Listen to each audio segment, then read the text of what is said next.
Hello and welcome back to another episode of Polestar Driver, the channel that tracks what it's like to own a Polestar.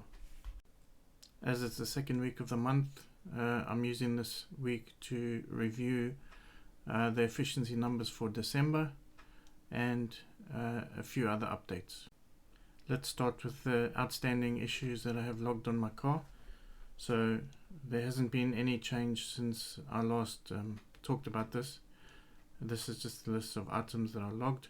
My car was booked in for the 5th of January. However, as it was deemed not an essential journey, that booking was cancelled and I have to rebook when the lockdown in the UK is lifted.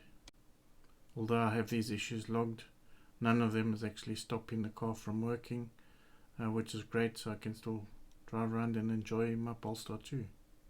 Taking a quick look at the Polestar 2 features roadmap, we can see these items which were delivered in 2020, continuous Google updates. Over there updates, although they're listed as continuous, they have not started in the UK as far as I know. Well, at least my car has not received anything. And in-car climatometer is working. Looking into 21, I think the main thing we're all waiting for is the phone app that will work with the car, and it looks like the earliest this might come is spring of 21. If I remember correctly, it was originally scheduled for the end of 20, and so it's been pushed at least 3-4 months, and I hope it doesn't get pushed any further.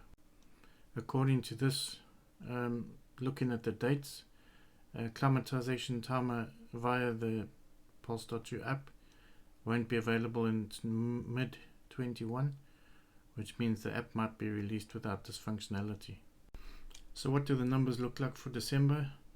As some of you may be aware, I track or I record the details of each journey I do, which is longer than just down to the local shops, and I log these all and then summarize them at the end of each month.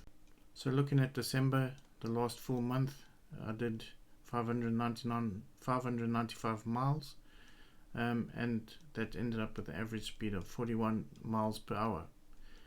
Overall, the consumption was averaging at 36.5 kilowatt hours per 100 miles, and that equals 2.74 miles per kilowatt hour. If you calculate that using a usable battery of 75, then the calculated range comes out at 205.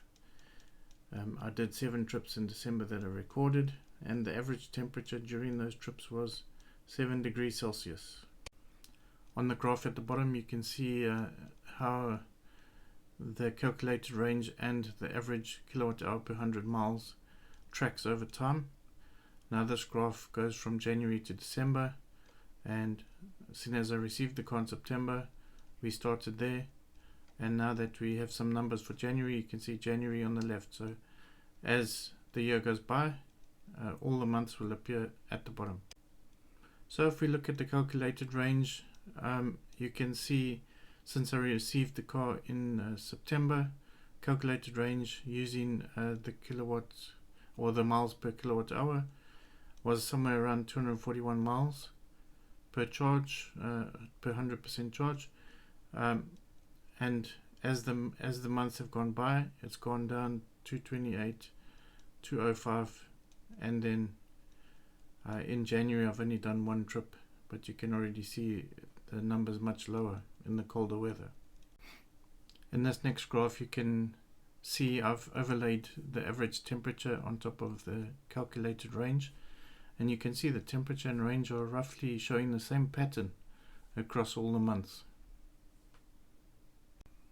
On this last slide here, it's the same information again at the top in the blue, which is all the numbers calculated in miles, and below that in the orange color is the same information but converted to kilometers or kilometers per hour.